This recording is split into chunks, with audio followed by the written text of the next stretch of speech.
everyone, welcome back to Read Along Saturday, and today we are starting a new book. It's called The Prince by Niccolò Machiavelli. Okay, so let's start with chapter 1. How many kinds of principalities there are, and by what means they are acquired?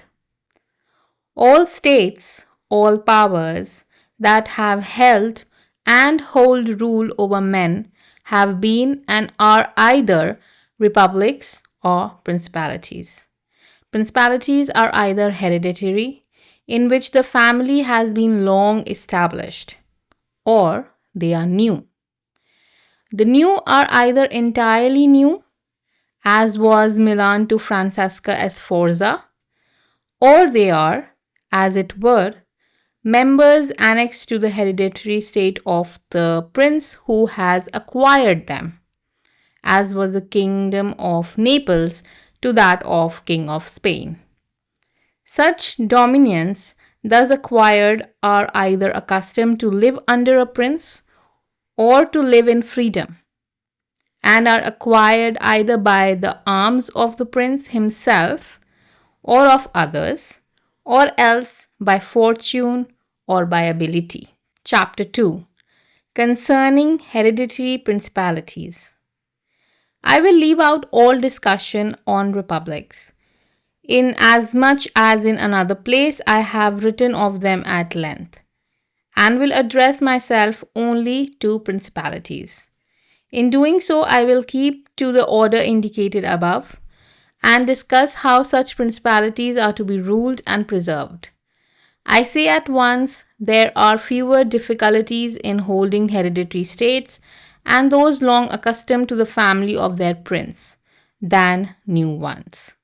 For it is sufficient not only to transgress the customs of his ancestors and to deal prudently with circumstances as they arise, for a prince of average powers to maintain himself in his state, unless he be deprived of it by some extraordinary and excessive force, and if he should be so deprived of it, whenever anything sinister happens to the usurper, he will regain it.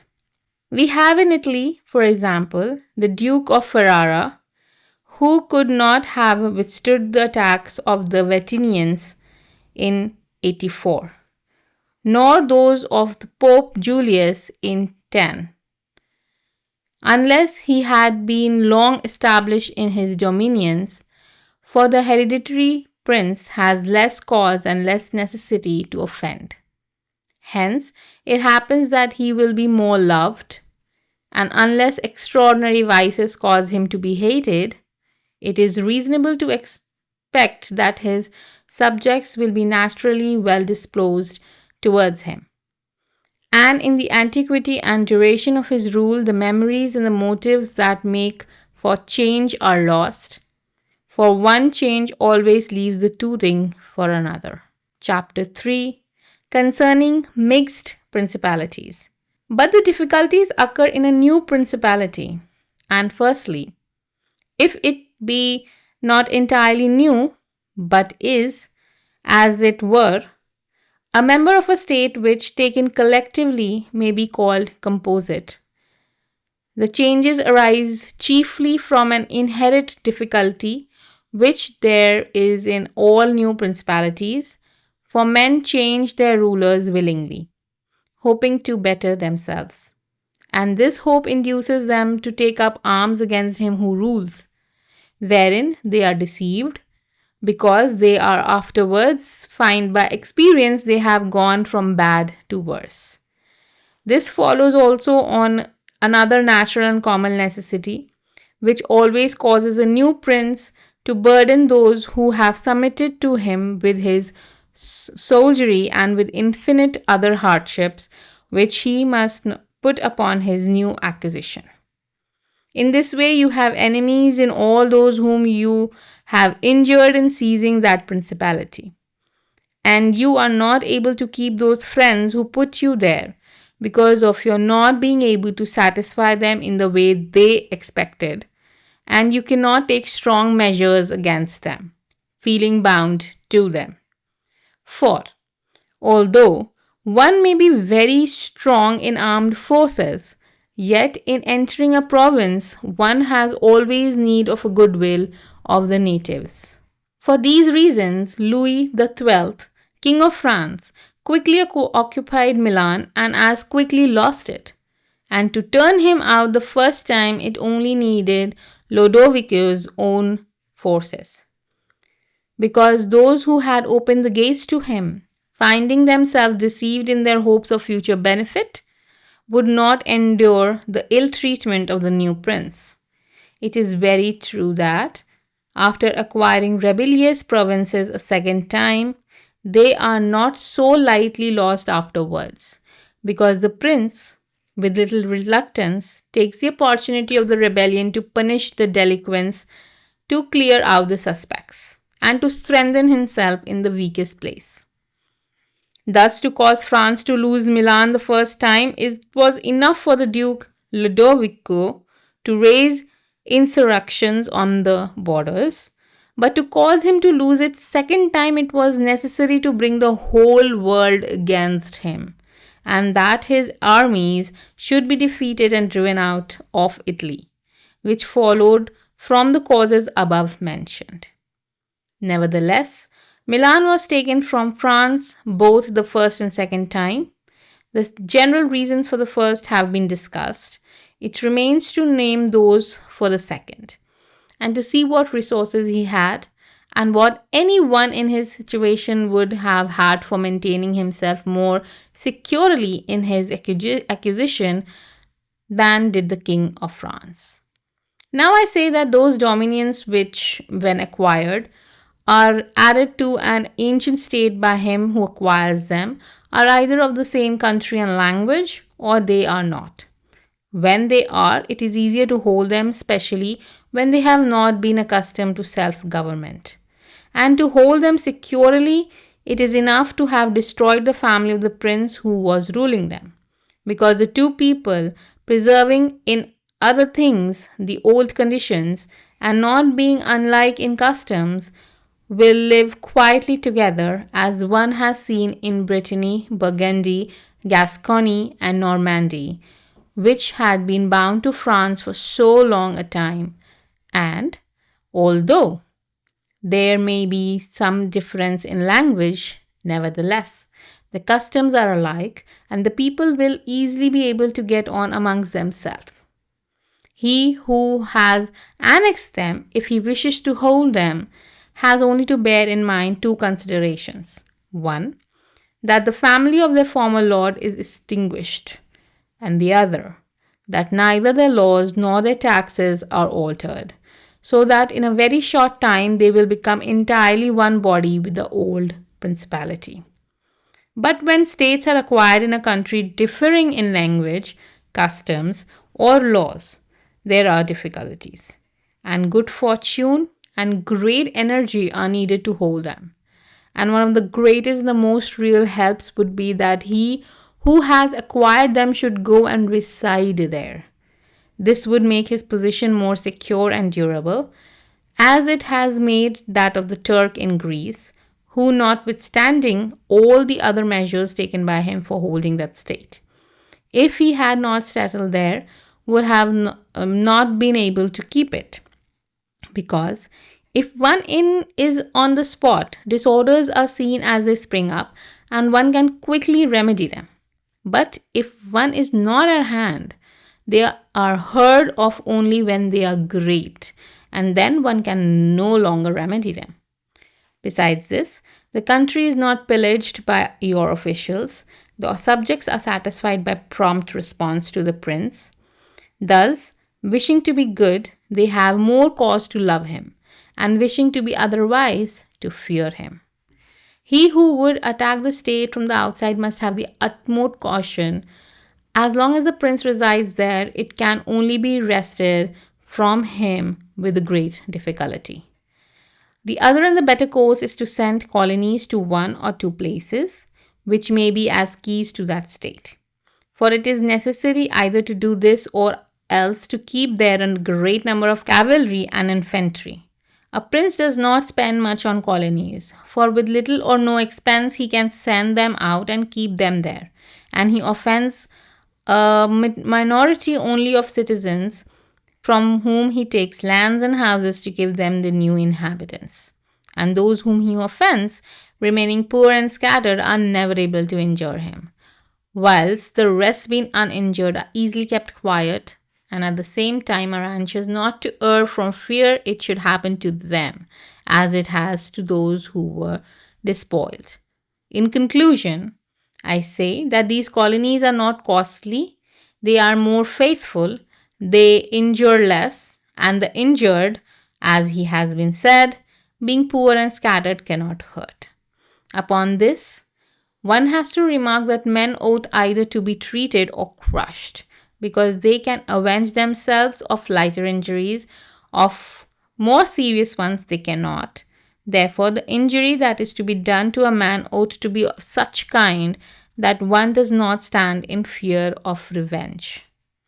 But in the maintaining armed men there in place of colonies, one spends much more, having to consume on the garrison of the income from the state, so that the acquisition turns into a loss, and many more are exasperated because the whole state is injured. Through the shifting of the garrison up and down, all being acquainted with hardship, and all become hostile, and they are enemies who, whilst beaten to their own ground, are yet able to do hurt. For every reason, therefore, such guards are as useless as a colony is useless. Again, the prince who holds a country, differing in the above respects, ought to make himself the head and defender of his less powerful neighbors, and to weaken the most powerful amongst them, taking care that no foreigner as powerful as himself shall, by any accident, get a footing there, for it will always happen that such a one will be introduced by those who are discontented, either through excess of ambition or through fear, as one has seen already. The Romans were brought into Greece by the Aetolians, and in every other country where they obtained a footing, they were bought by the inhabitants. And the usual course of affairs is that as soon as a powerful foreigner enters a country, all the subject states are drawn to him, moved by the hatred which they feel against the ruling power, so that in respect to those subject states, he has not taken any trouble to gain them over to himself, for the whole of them quickly rally to the state which he has acquired there. He has only to take care that they do not get hold of too much power and too much authority. And then with his own forces and with their goodwill, he can easily keep down the more powerful of them, and so as to remain entirely master of the country. And he who does not properly manage this business will soon lose what he has acquired, and whilst he does hold to it, he will have endless difficulties and troubles. The Romans in the countries which they annexed observed closely these measures. They sent colonies and maintained friendly relations with the minor powers, without increasing their strength. They kept down the greater and did not allow any strong foreign power to gain authority. Greece appears to be sufficient for an example. The Achaeans and the Aetolians were kept friendly by them. The kingdom of Macedonia was humbled. Antiochus was driven out.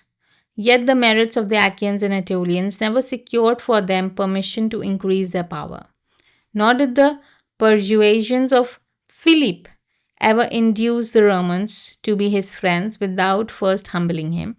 Nor did the influence of Antiochus make them agree that he should retain any lordship over the country. Because the Romans did in these instances what a prudent princes ought to do, who have to regard not only present troubles but also future ones, for which they must be prepared with every energy, because when foreseen, it is easy to remedy them.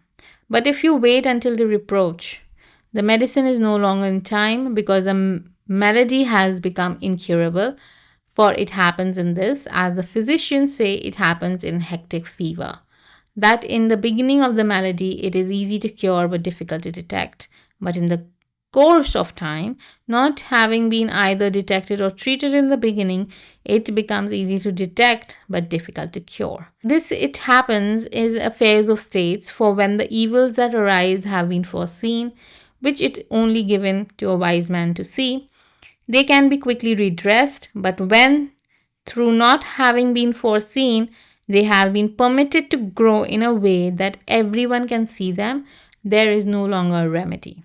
Therefore, the Romans, foreseeing troubles, dealt with them at once, and even to avoid a war, would not let them come to a head. For they knew that the war is not to be avoided, but is the only to be put off to the advantage of others. Moreover, they wished to fight with Philip and Antiochus in Greece so as not to have to do it in Italy. They could have avoided both, but this they did not wish. Nor did that ever please them, which is forever in the mouths of the wise ones of our time. Let us enjoy the benefits of the time, but rather the benefits of their own valor and prudence.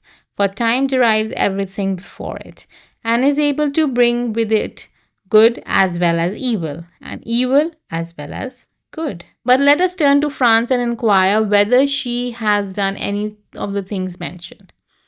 I will speak of Louis and not Charles as the one whose conduct in the better to be observed. He having held possession of Italy for the longest period, and you will see that he has done the opposite to those things which ought to be done to retain a state composed of diverse elements.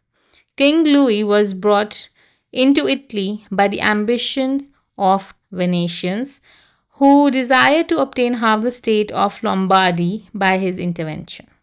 I will not blame the course taken by the king, because, wishing to get a foothold in Italy and having no friends there, seeing rather that every door was shut to his own to the conduct of Charles, he was forced to accept those friendships which he could get, and he would have succeeded very quickly in his design if in other matters he had not made some mistakes.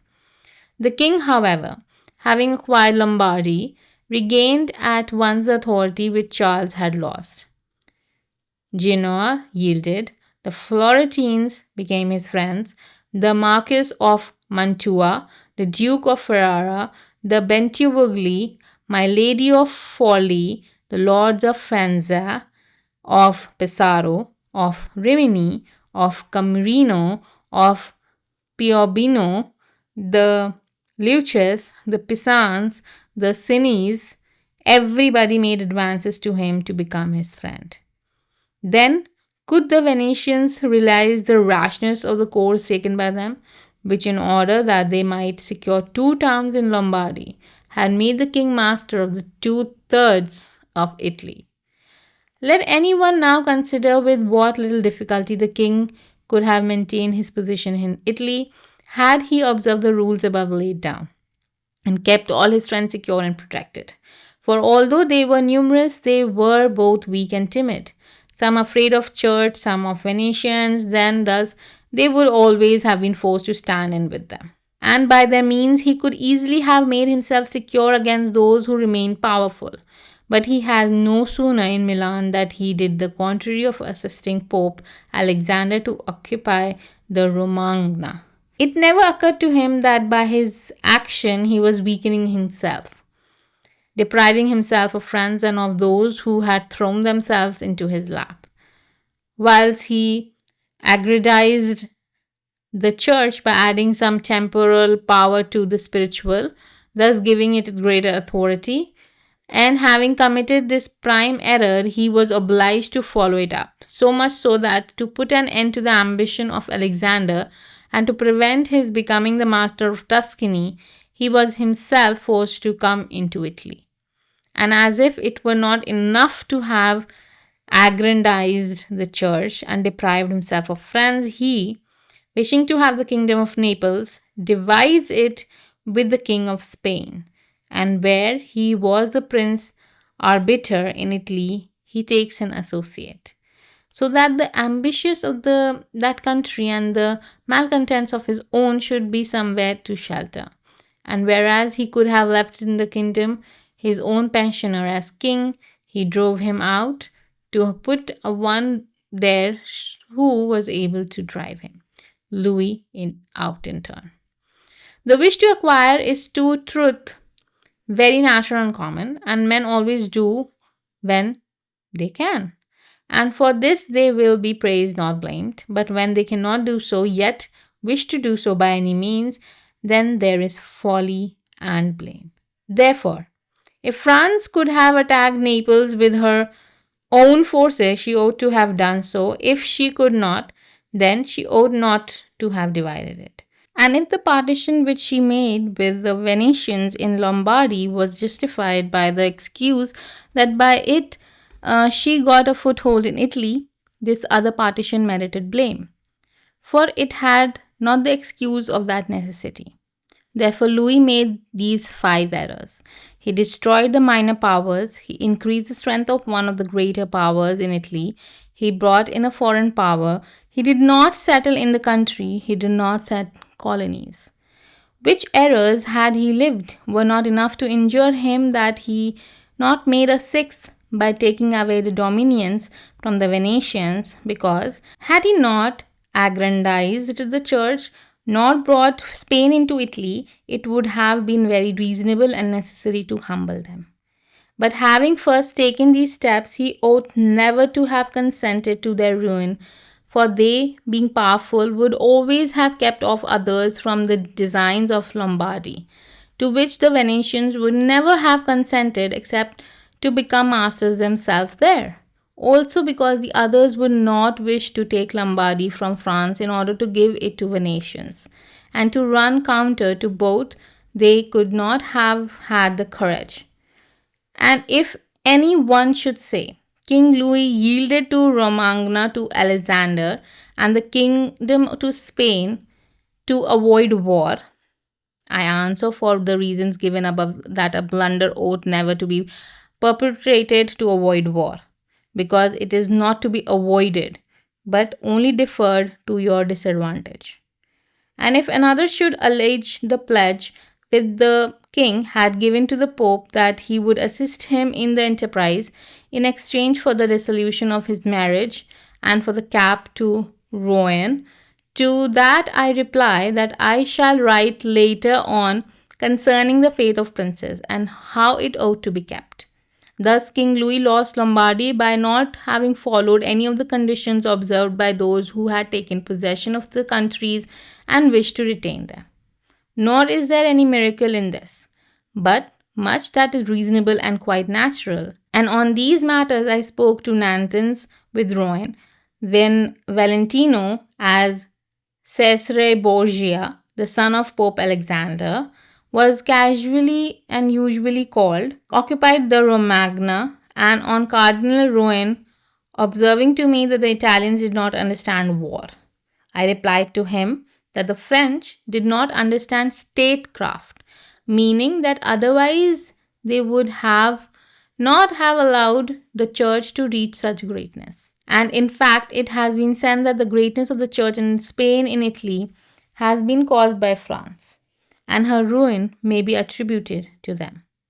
From this, a general rule is drawn, which never or rarely fails, that he who is the cause of another becoming powerful is ruined, because the predominancy has been brought about either by astuteness or else by force, and both are distrusted by him who has been raised to power. Okay, so for this series, I am going to read the chapters first, and then I am going to discuss those chapters, because there are a lot of discussions that is needed for everyone to understand, because it's not just the reading, you need to understand the book, right?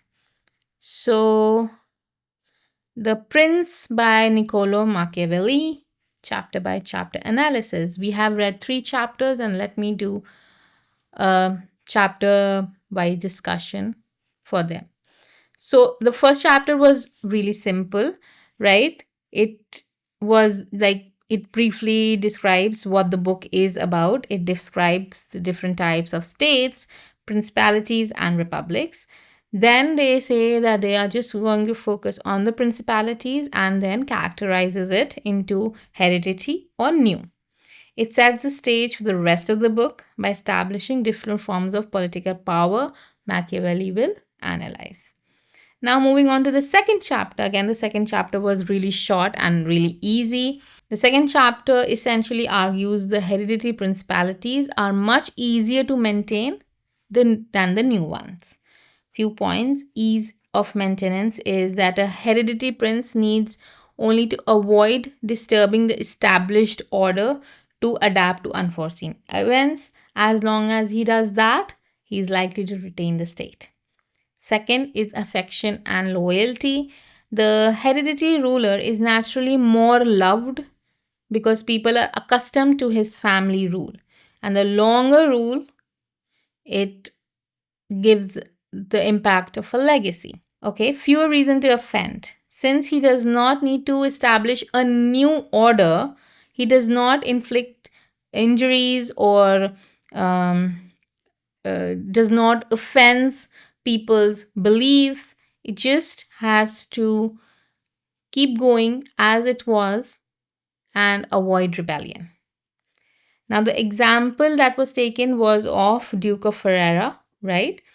He was a ruler and successfully defended his state against Venice and Pope Julius II, attributing his success to the long standing nature of his family's rule. So, the next chapter that we read was a longer chapter. It was a significant chapter. It has given a lot of information to us. It was on the mixed principalities. Now the complexities of adding new territories to the existing principalities, this is what we're talking about in this chapter. Okay, so the first difficulties that can be faced is the inherent discontent. People are naturally inclined to change their rulers, hoping for improvement.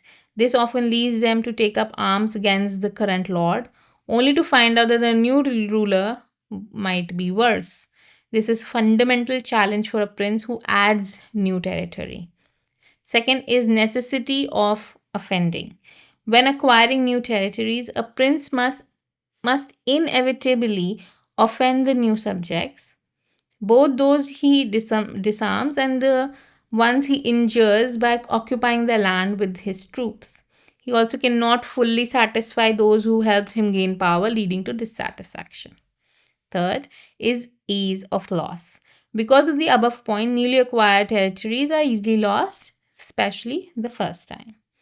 Now, strategies to holding on to the newly acquired territory. Now, Machiavelli then provides specific advice based on whether the newly acquired territory has same language, custom, culture as the existing principality, or if it is different.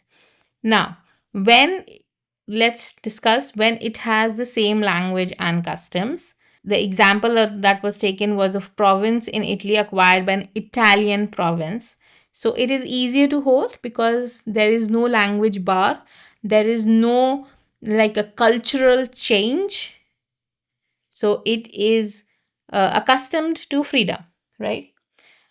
Two actions that should be taken: eliminate the old ruling line, extinguish the family of the former prince completely. Second, maintain old laws and taxes. It's not like you have acquired a new territory and you start changing all the laws, you start levying higher taxes. It's better to keep going with the older module for a for a time being, and later on bring changes later on when people are accustomed to you. So if we do this, then there will be a very easy transition of adding this new territory into the existing one and becoming an entire new province altogether. Now, when the acquired territory has different language or customs or laws or whatever, so there are great difficulties. Best strategy is that the prince who has acquired that territory should go and live in that territory so that it can find out the troubles firsthand, and when they are small in nature, so that he just sees a trouble, he finds a solution, and the trouble is gone. If you are not living there, then you will come to know about that problem when it has become huge. Every small problem will not be reported to you, and when it keeps festering and festering, it becomes humongous. Then you have to deal with it, and then you will not find a solution to it, right? Then second is, if you're not living there, your officials probably are going to misuse their power. They are going to plunder, maybe, and levy heavy taxes and fill their own pockets. The third one is that if you live there, then you if inflict, inspire respect as well as fear, right? Now, next one is that you send colonies. Now, sending colonies, that is people of your own to live in a few places in the new territory. This is cheap, effective, and only injure the small minority who are by all the way poor and will not take any action against you. So you have made a powerless more powerless, but maintaining your own power by placing your people in the midst of this new population, right? Sending large garrison of troops would be expensive and will offend everyone, definitely. Now, then you have to befriend.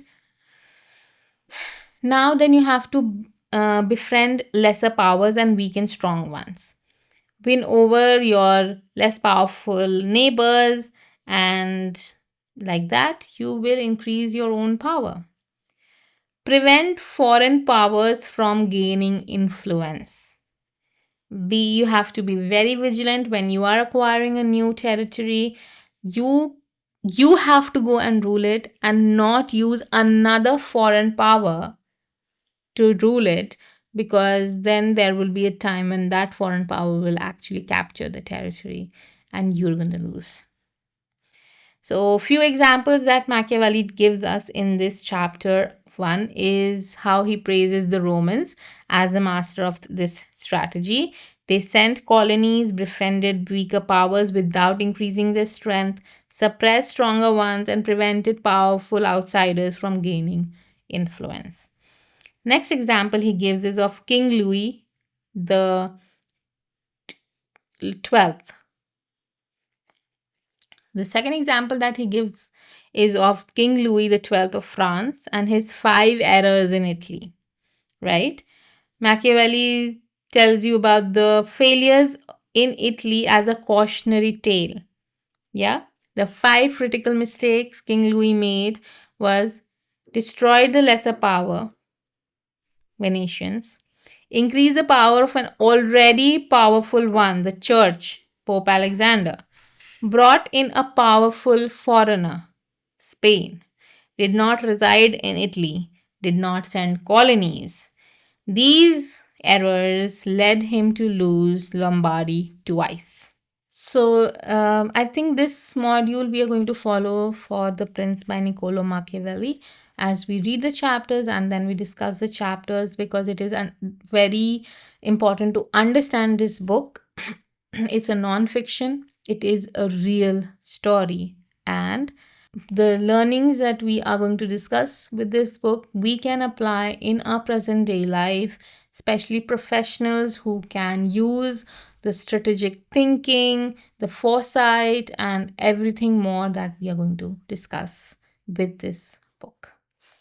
So thank you for today, and well, I will see you next week on a Saturday with the next few chapters of The Prince by Niccolò Machiavelli. Keep reading and keep watching. See you soon.